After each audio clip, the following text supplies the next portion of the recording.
Hello friends, welcome back to our channel toppers target. I hope आप सब अच्छे होंगे और आप सबकी प्रिपरेशन अच्छे से चल रही होगी। As we all know, for your exam हम क्वेश्चंस डिस्कस कर रहे थे, तो उसी सीरीज को कंटिन्यू करते हुए आज की इस क्लास में हम फिर से पीवाई के क्वेश्चंस डिस्कस करेंगे। तो आज की क्लास को स्टार्ट करते हैं। जो सबसे पहला क्वेश्चन है वो है, dash is defined as the number of gram equivalent weight of solute.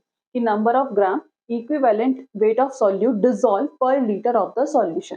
पहला ऑप्शन है मोलैलिटी, दूसरा है नॉर्मेलिटी, तीसरा है molarity, fourth is mole fraction. तो एक एक करके ऑप्शन डिस्कस कर लेते हैं। सबसे पहले बात करेंगे किसकी? मोलैलिटी की। तो molality is equal two moles of solute moles of solute dissolve in mass of solvent in 1 kg. So molality is defined as the number of moles of solute per kg of the solvent. लेकिन question में क्या है? Dash is defined as a number of gram of equivalent weight. तो ये option तो हो गया incorrect. अगर आप बात करें किसकी? नॉर्मेलिटी की। नेक्स्ट है that is normality.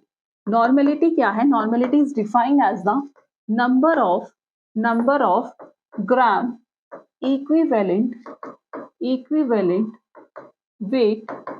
equivalent weight of the solute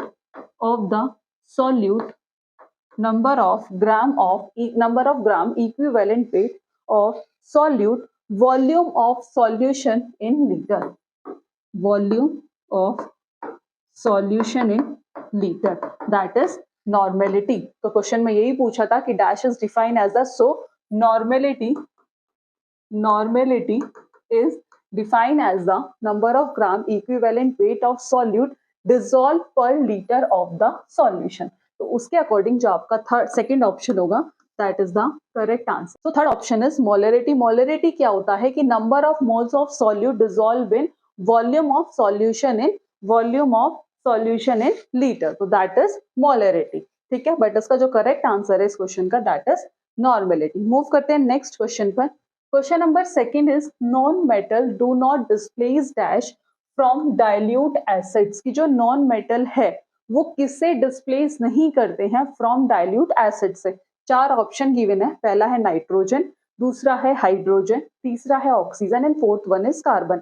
सो जो नॉन मेटल्स होते हैं, नॉन मेटल्स हाइड्रोजन को डिस्प्लेस नहीं करते हैं। ये हम डिस्कशन करेंगे मेटल्स और नॉन मेटल्स के चैप्टर में इन डिटेल। तो जो नॉन मेटल्स होते हैं वो हाइड्रोजन को डिस्प्लेस नहीं करते हैं। क्यों? क्योंकि हाइड्रोजन के पास टेंडेंसी होती है इलेक्ट्रॉन को गेन करने की, because they have a tendency to gain electrons. की हाइड्रोजन के पास क्या होती है? इलेक्ट्रॉन को गेन करने की टेंडेंसी होती है। तो पहला है नाइट्रोजन, इनकरेक्ट। दूसरा है हाइड्रोजन। हाइड्रोजन क्या होगा? That is the correct answer. Move करते हैं नेक्स्ट क्वेश्चन पर। Question number third is, the dash open completely through the relaxation of the dash. तो क्या कंप्लीटली ओपन होता है जब किसका रिलैक्सेशन होता है? The प्यूपिल open completely through the relaxations of the iris. Let's see.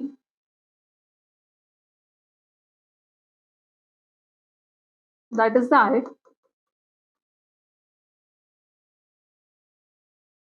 ये क्या है? That is iris.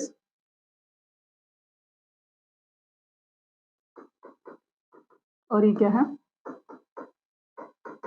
Pupil. So pupil open completely through the relaxation of the iris. Iris क्या है? एक सर्कुलर स्ट्रक्चर है जो किसके सराउंडेड है?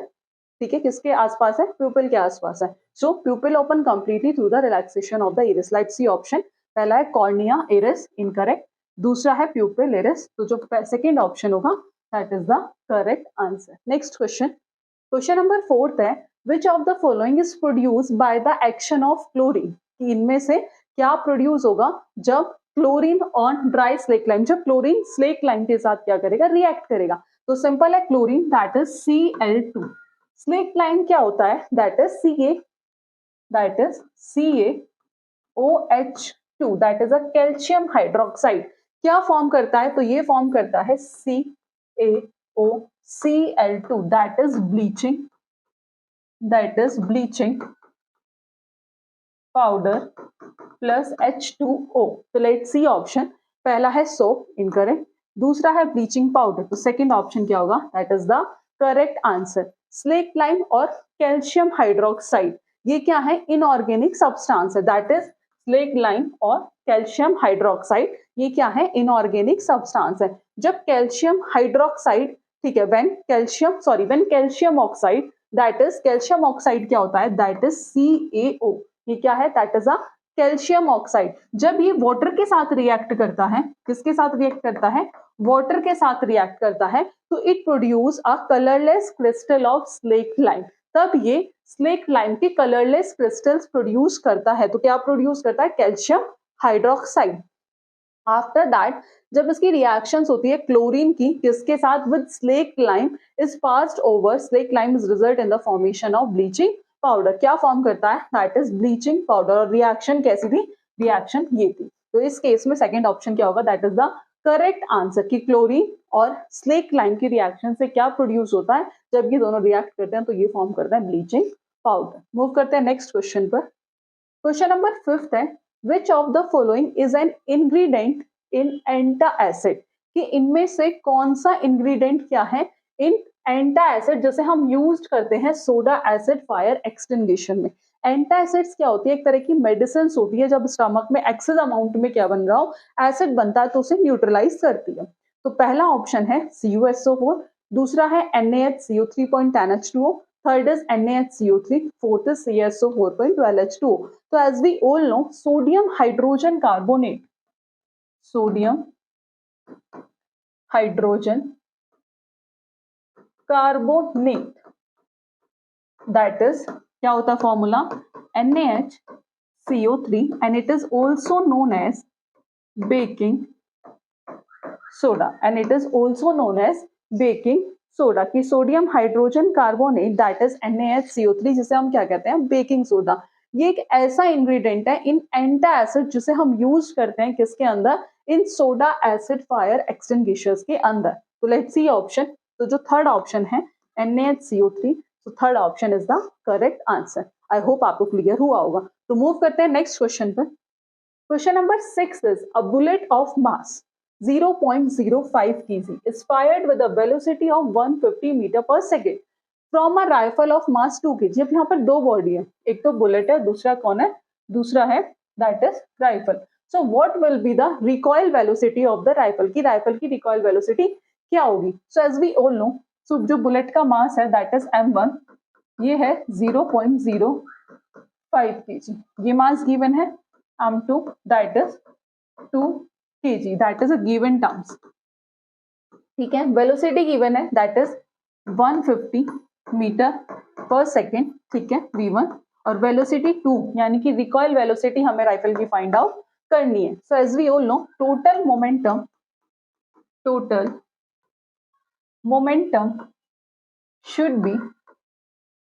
should be conserved. So we know that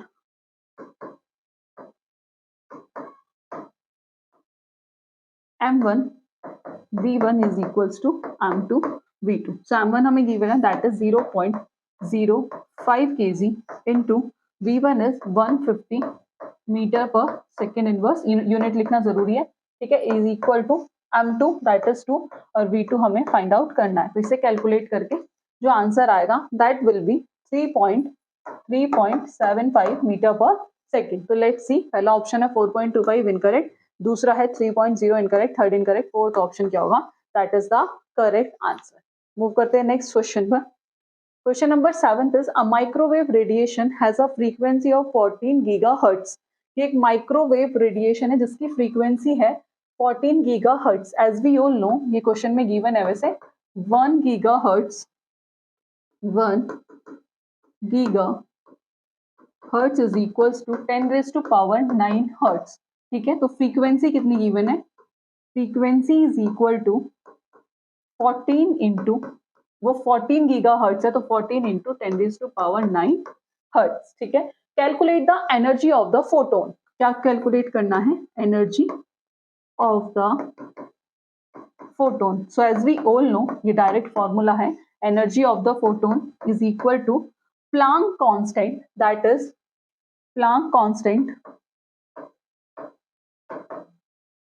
into frequency, that is Planck constant को किससे denote करते हैं, h से. तो ये वैल्यू गिवन है क्वेश्चन में, that is 6.625 into 10 raised to power minus 34 joule into frequency है that is 14 into 10 raised to power 9 hertz. ठीक है, तो इसे आप कैलकुलेट करेंगे और कैलकुलेट करके इसका आंसर आप हमें कमेंट बॉक्स में बताएंगे. मूव करते हैं नेक्स्ट क्वेश्चन पर. क्वेश्चन नंबर 8 है, which of the following is true. इनमें से कौन सी स्टेटमेंट सही है. तो पहला है myopia can be corrected bye a convex lens. कि जो मायोपिया है उसे हम कॉन्वेक्स लेंस से करेक्ट करते हैं. एज वी ऑल नो कि myopia is also known as short sightedness. Myopia is also known as short sightedness. तो इसे जो करेक्ट करते हैं वो कौन से लेंस से करते हैं, कॉन्वेक्स से नहीं करते, इसे कॉनकेव से करते हैं. कौन से लेंस से करते हैं, कॉनकेव लेंस से. तो ये तो हो गया इनकरेक्ट. दूसरा है hypermetropia is known as long sightedness. कि जो हाइपरमेट्रोपिया है उसे हम क्या कहते हैं, that is known as long sightedness. तो जो सेकंड ऑप्शन है, जो सेकंड स्टेटमेंट है वो क्या है, that is the correct answer. Hypermetropia में जो नियर ऑब्जेक्ट होते हैं, जो पास वाले ऑब्जेक्ट्स होते हैं वो कैसे दिखते हैं, वो ब्लर्ड दिखते हैं, और जो दूर वाले ऑब्जेक्ट हैं वो क्लियरली दिखते हैं. तो इस केस में जो सेकंड ऑप्शन है ये क्या है, दैट इज ये जो स्टेटमेंट है ये सही है. तो चूज द करेक्ट कोड. पहला ऑप्शन है ओनली वन, तो फर्स्ट तो इनकरेक्ट है. नाइदर 1 और 2, ऐसा भी नहीं है कि दोनों ही गलत, दोनों ही सही है, नहीं है सॉरी, ओनली 2. तो थर्ड ऑप्शन क्या होगा, that is the correct answer. Next question. Question number 9 है कि which of the following order is correct. कि इनमें से कौन सा ऑर्डर सही है with respect to increasing pH level. With respect to increasing pH level इनमें से कौन सा स्टेटमेंट है जो सही है. तो सबसे पहले बात करें अमोनिया वाटर, पहला ऑप्शन जो है sea water antacid. As we all know कि जो एंटा एसिड की जो पीएच होती है वो अप्रोक्स कितनी होती है, 10 होती है. So as we all know कि एंटा एसिड एक तरह की क्या है, मेडिसिन है. जब एक्सेस अमाउंट में क्या होता है, एसिड बनता है स्टमक के अंदर, तो उसे न्यूट्रलाइज करने में कौन हेल्प करता है, दैट इज एंटा एसिड. तो अगर पीएच की बात करें एंटा एसिड की, तो एंटा एसिड की जो पीएच होती है वो होती है 10. सी वाटर की जो पीएच होती है वो होती है 7.5 टू 8.4. जो सी वाटर की पीएच है दैट इज 7.5 टू 8.4. अगर बात करें अमोनिया वाटर की पीएच तो ये होती है अप्रोक्स 10 टू 12. तो इस केस में ये इंक्रीजिंग ऑर्डर में तो नहीं है, तो ये ऑप्शन तो हो गया इनकरेक्ट. अब बात करते हैं सेकंड ऑप्शन की. तो जो सेकंड ऑप्शन है यही देख लेते हैं, caustic soda that is NaOH. तो जो NaOH की जो पीएच होती है दैट विल बी 13. जो कास्टिक सोडा NaOH इसकी जो वो होती है पीएच होती है कितनी होती है, 13 होती है. बात करें एंटा एसिड की, तो एंटा एसिड की पीएच अभी देखा था हमने कितनी होती है, 10 होती है. And after that egg white, तो एग वाइट की पीएच क्या होती है, 7 से कम होती है. तो उस केस में जो सेकेंड ऑप्शन है that is the correct answer, क्योंकि ये करेक्ट सीक्वेंस में क्या है, अरेंज है with respect to increasing pH level. तो इसमें सेकेंड ऑप्शन क्या होगा, that is the correct answer. Next question. Question number 10 is the virus causing Japanese encephalitis और brain fever will enter our body through. जो virus causing है that is Japanese encephalitis और brain fever will enter, वो हमारी body में किसके through enter करते हैं, तो वो करते हैं मॉस्क्यूटो बाइट के थ्रू. मॉस्क्यूटो बाइट के थ्रू. तो लेट्स सी, पहला ऑप्शन जो है दैट इज मॉस्क्यूटो बाइट, मच्छर का काटना. तो पहला ही ऑप्शन क्या है, correct answer.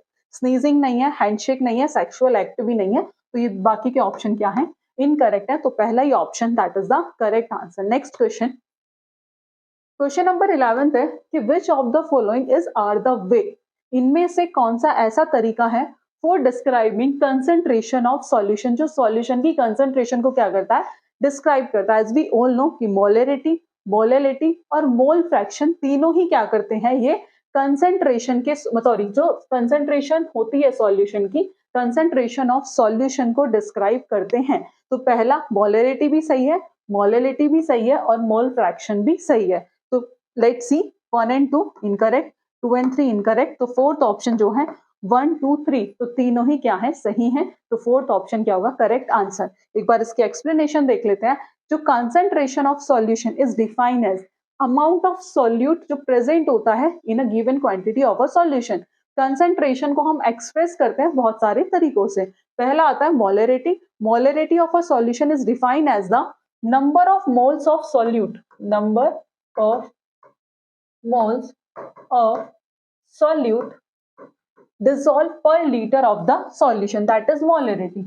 Volume of solution in liter, that is dissolved per liter of the solution. तो that is ये क्या हो जाएगा कि volume of solution in litre. और से डिनोट किससे करते हैं, इसमें मोलरिटी और मोलरिटी में बच्चे बहुत कंफ्यूज होते हैं। मोलरिटी को डिनोट करते हैं हम कैपिटल एम से और मोलरिटी को डिनोट करते हैं स्मॉल एम से। मोलरिटी क्या होता है, molarity of the solution is defined as the same कि number of moles of solute but dissolve in 1 kg of the solvent. वो किसमें, डिसॉल्व इन पर लीटर ऑफ द सॉल्यूशन। इसमें क्या है, dissolve in 1 kg of the solvent, जिसे हम denote करते हैं स्मॉल एम से। आफ्टर दैट मोल फ्रैक्शन, इसमें क्या होता है, ratio of number of moles of one component to total number of moles, जिसमें सॉल्यूट और सॉल्वेंट जो प्रेजेंट होते हैं सॉल्यूशन के अंदर, इसे हम कहते हैं मोल फ्रैक्शन। ये हम डिस्कस करेंगे एक एक करके चैप्टर्स के अंदर इन डिटेल। सो मूव करते हैं नेक्स्ट क्वेश्चन पर। क्वेश्चन नंबर 12 है which of the following is not true, कि इनमें से कौन सी स्टेटमेंट सही नहीं है। ऐसे क्वेश्चंस आपको बहुत सारे देखने को मिलेंगे, पूछा जाएगा इनमें से कौन सी स्टेटमेंट सही है कौन सी नहीं है। उस केस में आपके कॉन्सेप्ट क्लियर होने बहुत ज्यादा जरूरी है, आप डायरेक्ट आंसर नहीं मार्क कर सकते। तो जैसे पहला ही देख लेते हैं, जिससे पता है कि रिडक्शन क्या है। सो फर्स्ट ऑप्शन है reduction is the loss of oxygen और गेन ऑफ हाइड्रोजन, यानी कि ऑक्सीजन का तो लॉस होना और हाइड्रोजन को गेन होना, दैट इज रिडक्शन। तो ये बात तो सही है। दूसरा ऑप्शन है टू डिफरेंट एटम्स, कि दो अलग अलग एटम्स हैं, एक्सचेंज या और ग्रुप ऑफ एटम्स या एक एटम्स का ग्रुप से जिसे हम आयंस भी कहते हैं, are exchange in a double displacement reaction. As we all know कि डबल डिस्प्लेसमेंट रिएक्शन क्या है, एक टाइप है केमिकल रिएक्शंस का, जिसमें दो रिएक्टेंट्स के बीच में क्या होता है, एटम्स और आयंस एक्सचेंज होते हैं और नए प्रोडक्ट फॉर्म करते हैं। तो ये स्टेटमेंट भी सही है। तीसरा है precipitation reaction produce soluble salt, कि जो प्रेसिपिटेशन रिएक्शन है जो पीपीटी है, क्या वो सॉल्युबल सॉल्ट प्रोड्यूस करती है, वो सॉल्युबल सॉल्ट प्रोड्यूस नहीं करती। देखा होगा वो कौन सा सॉल्ट प्रोड्यूस करती है, इनसॉल्युबल। तो पूछा था कि कौन सी स्टेटमेंट सही नहीं है, तो थर्ड ऑप्शन ही सही नहीं है। तो थर्ड ऑप्शन क्या हो गया, that is the correct answer. एक बार फोर्थ स्टेटमेंट भी देख लेते हैं, decomposition reaction are opposite to combination reaction. ये हमने वीडियो में इस चैप्टर में जो डिस्कशन किया था पूरा इन डिटेल ये चैप्टर हम डिस्कस कर चुके हैं, तो उसमें बताया भी था, जिसमें हमने टाइप्स ऑफ केमिकल रिएक्शन में कि जो डीकंपोजिशन रिएक्शन है वो कॉम्बिनेशन रिएक्शन के क्या है, जस्ट अपोजिट है। क्योंकि कॉम्बिनेशन रिएक्शन में क्या होता है, ये भी एक केमिकल रिएक्शन का ही टाइप है, इसमें दो या उससे ज्यादा रिएक्टेंट कंबाइन होते हैं और एक सिंगल प्रोडक्ट बनाते हैं, जैसे हम कहते हैं कॉम्बिनेशन। बट डीकंपोजिशन में जस्ट उसका अपोजिट होता है कि एक जो सिंगल रिएक्टेंट है वो ब्रेक डाउन होता है दो या उससे ज्यादा प्रोडक्ट में, जिसे हम कहते हैं decomposition reaction, that is A B. तो ये ब्रेक डाउन होगा ए प्लस बी। सो जो डीकंपोजिशन रिएक्शन है वो जस्ट अपोजिट है किसके, कॉम्बिनेशन रिएक्शन के। Next question, question number 13 is which of the following structure, इनमें से कौन सी स्ट्रक्चर ऐसी है is not involve in the transmission of light of the visual system, कि जो transmission of light of the visual system में involve नहीं है। तो वो कौन होता है, that is a capillary nerves is not involved in the transmissions of light of the visual system. Let's see option. पहला है aqueous humor incorrect, cornea incorrect, capillary nerves is the correct answer. Next question. Question number 14 is choose the correct option to complete the following reaction. तो पहला है that is calcium hydroxide plus carbon dioxide, it will form CaCO3 plus H2O. So this is an example of neutralization reaction. Neutralization reaction क्या होता है neutralization reaction में, when a base react with an acid to form salt and water. When a base react with acid to form salt plus water, जैसे हम कहते हैं neutralization reaction। और ये जो reaction है ये किसका example है, neutralization रिएक्शन को। तो पहला है CaCO gas incorrect, CaCO2 incorrect, CaCO3 that is the correct answer. Next question. Question number 15 is phenyl methanol is also known as. तो फिनाइल मीथेनॉल को हम और क्या कहते हैं? That is known as benzyl alcohol. That is benzyl alcohol. और ये क्या है? एक एरोमेटिक है. तो पहला है cyclohexyl alcohol. Incorrect. Benzyl alcohol is the correct answer. तीसरा ऑप्शन है एन प्रोपाइल एल्कोहल. तो n propyl alcohol that is the incorrect. और नेक्स्ट ऑप्शन है जो फोर्थ ऑप्शन है वो है आपका आइसोब्यूटाइल एल्कोहल. तो ये भी दोनों क्या हो गए? इनकरेक्ट है. जो करेक्ट आंसर है आपका that is benzyl alcohol. Benzyl alcohol को हम क्या कहते हैं? That is known as aromatic alcohol. Is that clear? Move करते हैं नेक्स्ट क्वेश्चन पर. Question number 16 is which of the following pathogen cause एसन. इनमें से कौन सा पैथोजन ऐसा है जो कॉज करता है एसन? तो दैट इज स्टेफिलोकाई. तो first option is the correct answer. Next question. Question number 17 is फिर से रिपीटेड है कि इनमें से कौन सी स्टेटमेंट सही है? Myopia can be corrected by convex lens. अभी डिस्कशन किया था. तो किससे करेक्ट करते हैं? दैट इज कॉन्वेक्स से नहीं करते, कॉनकेव से करते हैं. और hypermetropia is known as long sightedness. तो सेकंड ऑप्शन सही है. तो choose the correct code. Only one, neither one और two, only two. Third option is the correct answer. Next question. Question number 18 है which of the following is not an effect of global warming. इनमें से कौन सा global warming का effect नहीं है? तो पहला है अर्ली मैच्योरेशन ऑफ क्रॉप. जो क्रॉप अर्ली मेच्योर हो जाती है leading to reduce grain size. जो उनका ग्रेन साइज है वो रिड्यूस हो जाता है. एंड लो इल्ड भी क्या होती है? कम होती है. तो ये तो सही है. डैमेज टू मॉन्यूमेंट्स की जो मॉन्यूमेंट्स का उनका नुकसान, तो ये ग्लोबल वार्मिंग का इफेक्ट नहीं है. एक बार थर्ड ऑप्शन भी देखते हैं. मेल्टिंग ऑफ स्लो कैप्स की बर्फ की टोपियों का पिघलना, ये भी सही है. Fourth is unpredictable weather pattern. तो ये जो तीनों स्टेटमेंट है ये सही है. इनमें पूछा है कि कौन सा ग्लोबल वार्मिंग का इफेक्ट नहीं है. तो सेकंड ऑप्शन जो है damage to monument, second option global warming का इफेक्ट नहीं है. तो second option is the correct answer. Next question. Question number 19 is corrosion means deterioration of metals. यानी कि धातु का खराब होना. By which of the following. इनमें से किसके थ्रू होता है? क्या वो एक इलेक्ट्रोमैकेनिकल प्रोसेस है? तो वो इलेक्ट्रोमैकेनिकल तो नहीं है लेकिन इलेक्ट्रोकेमिकल है. तो ये तो हो गया incorrect. That is biochemical. Biochemical नहीं है. तीसरा इलेक्ट्रोकेमिकल प्रोसेस. तो थर्ड ऑप्शन क्या हो गया? Correct answer. Next question.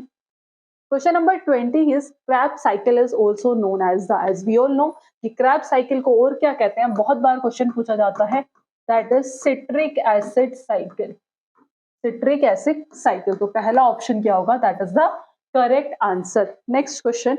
Question number 21 है which of the following law state that. कि ऐसा कौन सा लॉ है जो कहता है कि pressure of a given amount of a gas at constant volume वो डायरेक्टली प्रोपोर्शनल होता है एब्सोल्यूट टेम्परेचर के. तो Gay Lussac law give the relationship between temperature and pressure. कि गे-लुसिक लॉ ने क्या दिया था? रिलेशनशिप दी थी किस किस के बीच में? टेम्परेचर और प्रेशर के बीच में. Constant volume.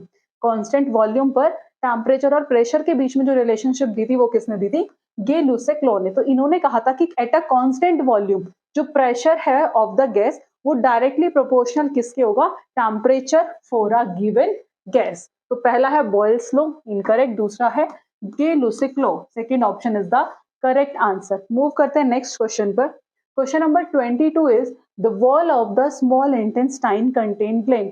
कि जो स्मॉल इंटेस्टाइन की वॉल्स है वो क्या कंटेन करते हैं? ग्लैंड्स जो सिक्रीट करते हैं intestinal juice and the enzymes जो प्रेजेंट होते हैं उसके अंदर. And it finally convert the protein to किस में कन्वर्ट करते हैं? Amino acids. अमीनो एसिड्स में. तो पहला है अमीनो एसिड. तो पहला ही ऑप्शन क्या है? Correct answer. Next question. Next question से पहले इसकी एक्सप्लेनेशन देख लेते हैं. Small intestine as we all know complete is the site of complete protein, carbohydrate and fat digestion. After that जो स्मॉल इंटेस्टाइन है वो क्या करती है?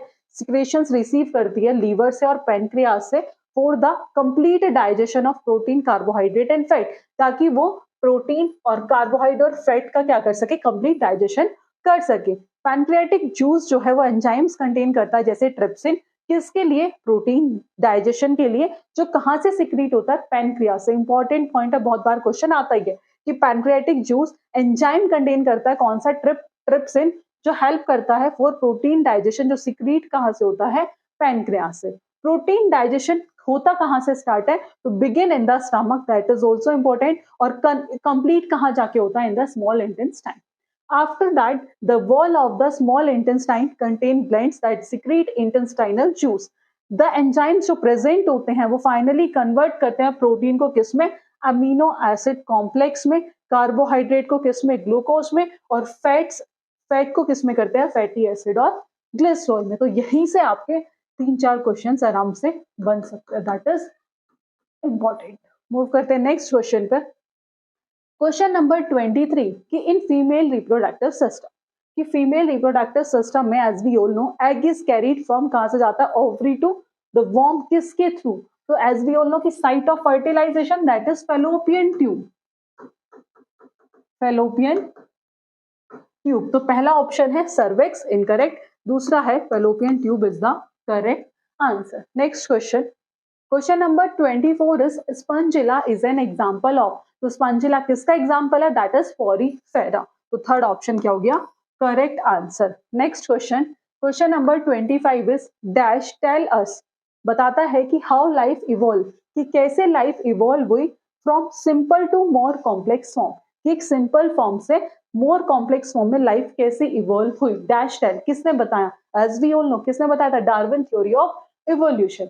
दूसरा है give us the mechanism for the inheritance, mechanism किसने दी थी इनहेरिटेंस के लिए, मेंडल्स ने दी थी, ऑफ ट्रेट्स फ्रॉम, की जो कैरेक्टर्स हैं वो ट्रांसफर्स होते हैं एक जनरेशन से दूसरे जनरेशन में. तो पहला ऑप्शन है मेंडल एक्सपेरिमेंट, तो पहला आएगा आपका डार्विन थ्योरी. दूसरा है Russel Wallace experiment, that is incorrect. Third is Darwin theory of evolution, ये भी incorrect. Fourth is Darwin theory of evolution and Mendel's experiment. तो फोर्थ ऑप्शन क्या होगा, that is the correct answer. Next question, question number 26 is oxidation of sulphur dioxide to sulphur trioxide, कि sulphur dioxide का oxidation होना sulphur trioxide में, जिससे क्या formation होता है, सल्फ्यूरस एसिड, जो क्या कॉज करता है, एसिड रेन. क्या कॉज करता है, एसिड रेन. तो लेट्स सी, जो पहला ऑप्शन है अम्लीय वर्षा, acid rain is the correct answer. Next question, question number 27 है विच ऑफ द फॉलोइंग, कि इनमें से कौन सा हेल्प नहीं करता वीट को कंट्रोल करने में इन क्रॉप प्रोडक्शन. वीट्स क्या होता है, अनवांटेड प्लांट जो क्रॉप के दौरान क्या हो जाते हैं, ग्रो करते हैं. ठीक है, तो पहला है इंटरक्रॉपिंग, तो ये तो करता है. दूसरा crop rotation, mechanical removal of weeds. तो फोर्थ है ट्रांसप्लांटेशन. ट्रांसप्लांटेशन के एक सर्जिकल मेथड है जिसमें ऑर्गन को क्या करते हैं, ट्रांसप्लांट करते हैं एक जगह से दूसरी जगह. तो इस केस में ये क्रॉप प्रोडक्शन में इसका कोई रोल नहीं है. तो इससे आइडिया लग जाएगा जो फोर्थ ऑप्शन है that is the correct answer, क्योंकि पूछा है कि इनमें से कौन सा वीड कंट्रोल में हेल्प नहीं करता in crop production. Next question, question number 28 है इन वाटर साइकिल, जो मूवमेंट होता है वाटर का थ्रू द सॉइल, उसे हम क्या कहते हैं, उसे हम कहते हैं that is known as percolation. तो पहला ऑप्शन है evaporation, incorrect. Precipitation, incorrect. Percolation, third option is the correct answer. Next question, question number 29 is which of the following is not the cause of noise pollution, इनमें से कौन सा noise pollution का cause नहीं है. तो thunder ही नहीं है, क्योंकि थंडर क्या है, एक लाइट पॉल्यूशन का कॉज है. तो पहला ऑप्शन ही सही है, thunder is not a cause of noise pollution. बाकी देख लेते हैं, नॉइसी फायरवर्क तो आवाज आएगी, इंडस्ट्रियल एक्टिविटीज वहां से भी आवाज आती है, वो भी क्या है, नॉइज पॉल्यूशन का कॉज है. लाउड स्पीकर, ये तो तीनों ही चाहिए. तो फर्स्ट ऑप्शन क्या है, that is the correct answer, क्योंकि पूछा था कि कौन सा नॉइज पॉल्यूशन का कॉज नहीं है. Next question, question number 30 is the branch of agriculture science, जो ब्रांच है एग्रीकल्चर साइंस की which is concern with crop production, जिसमें क्या कंसर्न है, किसके बारे में, क्रॉप प्रोडक्शन और and the management of farms, उसे हम क्या कहते हैं, तो उसे हम कहते हैं that is known as agronomy. Agronomy. So agronomy is the branch of agriculture science which is concerned with the crop production and the management of farms. So first option है agrology, incorrect. Second is agronomy is the correct answer. So ये थे 30 questions जो हमने आज की class में discussion किए. I hope आपको आज का सेशन पसंद आया होगा. फर्दर ऐसी क्लास के लिए आप हमारे चैनल से जुड़े रहिएगा. जल्दी आपको थ्योरी क्लासेस भी देखने को मिलेंगी. तो आज की क्लास में इतना ही, मिलते हैं नेक्स्ट वीडियो में नेक्स्ट टॉपिक के साथ. Thank you.